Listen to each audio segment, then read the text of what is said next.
तो मैं स्वागत करता हूं जो यहाँ से कक्षा 6 के सभी विद्यार्थियों का। और मैं उन्हीं के लिए जो है यहाँ से कक्षा 6 का गणित का अर्धवार्षिक परीक्षा 2025 के लिए एक मार्केट का पेपर लेके आ चुका हूँ। ये मार्केट का पेपर जो है मार्केट से बना हुआ है और आपकी परीक्षा में यह पेपर आने का 100% चांस रखता है, क्योंकि एक प्रकार का मार्केट का पेपर है। और आपके विद्यालय के में जब पेपर होता है तो मार्केट से ही यहाँ पर इसको ला कर यहाँ पर करा देते हैं।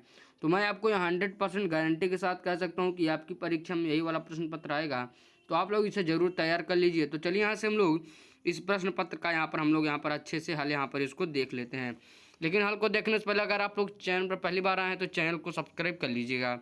तो यहाँ पर हम लोग सबसे पहले हम लोग देखते हैं। तो यहाँ पर द्वार्षिक परीक्षा इसके बारे में जानकारी दी गई है। ऊपर की तरफ यहाँ पर आपको नाम, ऊपर की तरफ यहाँ पर आपको अपना अनुक्रमांक और यहाँ पर समय आपको दिया गया है। उसके बाद पूर्णांक यहाँ पर आपको दिया गया है। आप लोग इन सभी चीज़ों को देख लीजिएगा।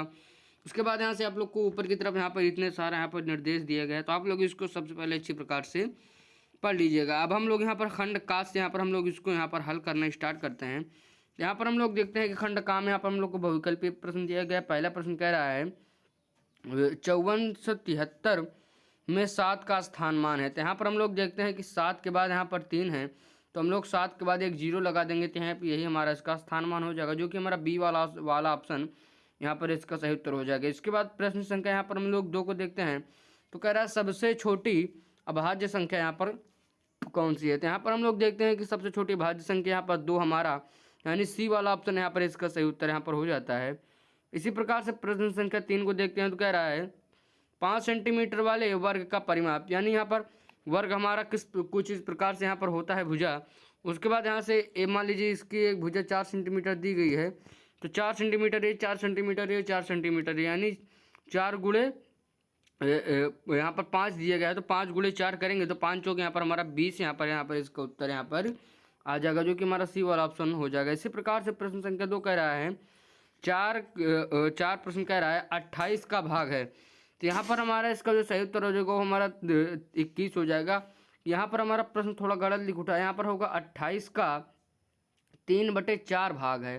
तो आप लोग जब 3/4 को यहाँ पर हल करेंगे तो कुछ इस प्रकार से आएगा 28 गुणे यहाँ पर जब 3/4 करेंगे तो 4 सते 28 हो जाएगा, और साथ में जब 3 का गुणा करेंगे तो यहाँ पर 7 3 21 यहाँ पर सी वाला ऑप्शन हो जाएगा। अब हम लोग यहाँ पर प्रश्न संख्या 10 को देखते हैं। तो कह रहा है 45 गुणे 0 गुणे 100 का मान। तो मैं आप लोग को बता दूं 0 का आप लोग चाहे अनंत में ही यहाँ पर आप लोग गुणा कर दें, यहाँ पर इसका उत्तर 0 आ जाएगा। तो आप लोग यह जान सकते हैं कि 0 का अगर आप लोग किसी भी संख्या में गुणा करते हैं तो यहाँ पर हमारा ए वाला ऑप्शन 0 ही यहाँ पर आ जाता है।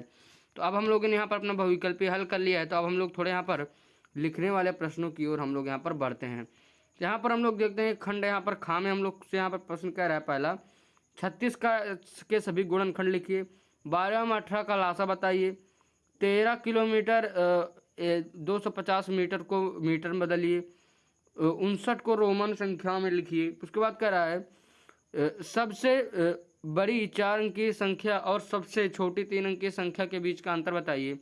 खंड गा में हम लोग यहाँ पर चलिए देखते हैं। तो यहाँ पर हम लोग आगे बढ़ते हैं। यहाँ पर हमारा इसमें सबसे पहला प्रश्न कह रहा है गुणा कीजिए। तो गुणा करने के लिए हम लोग को कह रहा है 253 गुणे 46। उसके बाद यहाँ से हम लोग देखते हैं। तो कह रहा है सरल कीजिए 45 प्लस 75 भागे 5 गुणे 3। तो यहाँ पर हम लोग को भाग गुणा करना, पहले भाग करना होगा, उसके बाद गुणा, फिर उसके बाद जोड़ा, फिर घटाना होगा घटाना। तो यहाँ पर हम लोग देखते हैं कि प्रश्न संख्या 3 यहाँ पर क्या कह रहा है। कह रहे एक दुकानदार ने एक सप्ताह में 125 किलोग्राम चावल बेचे। यदि 1 किलोग्राम चावल कम 39 है तो कुल मूल्य यहाँ पर आप लोग को बता रहा होगा। तो आप लोग जब इस 125 और 40 का गुणा कर देंगे तो यहाँ पर हमारा इसका यहाँ पर कुल मूल्य यहाँ पर आ जाएगा। और प्रश्न संख्या 4 को देखते हैं। तो कह रहा है एक आयत की लंबाई 12 सेंटीमीटर, चौड़ाई 8 सेंटीमीटर, उसका परिमाप।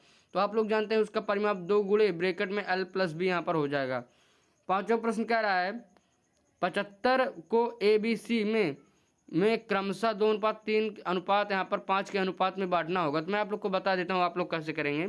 आप लोग यहाँ पर 2 को 2x मान लेंगे, प्लस 3 को 3x मान लेंगे, उसके बाद 5 को 5x मान लेंगे। तो आप लोग जब इसको मान लेंगे तो आप लोग इसको जोड़ के 750 के बराबर जब आप लोग कर देंगे तो x का मान आप लोग को निकाल लेना। उसके बाद x का यहाँ पर सभी में गुणा कर देना है। तो यहाँ पर आप लोग को 2:3 अनुपात के 5 अनुपात के मिल जाएगा। तो अब हम लोग यहाँ पर देखते हैं। यहाँ पर हमारा प्रश्न संख्या फिर से एक कह रहा है, अगले में कह रहा है निम्नलिखित आंकड़ों को प्रदर्शित करने हेतु एक स्तंभ चित्र बनाइए।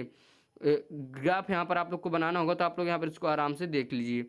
उसके बाद यहाँ से हम लोग आगे बढ़ते हैं, तो हम लोग को कह रहा है फिर से निम्न सारणी में एक दुकानदार द्वारा 5 महीनों में बेची गई पुस्तकों की संख्या दी गई है। प्रति माह बेची गई पुस्तकों की औसत यहाँ पर संख्या आप लोग को बतानी होगी। तो यहाँ पर आप लोग को कुछ जानकारी यहाँ दी गई है और मैं यहाँ से आप लोग को आगे की पेज में लेके चलता हूँ। तो यहाँ पर आप लोग को दिया गया है, तो आप लोग यहाँ पर इसको आराम से यहाँ पर आप लोग इसको देख लीजिएगा।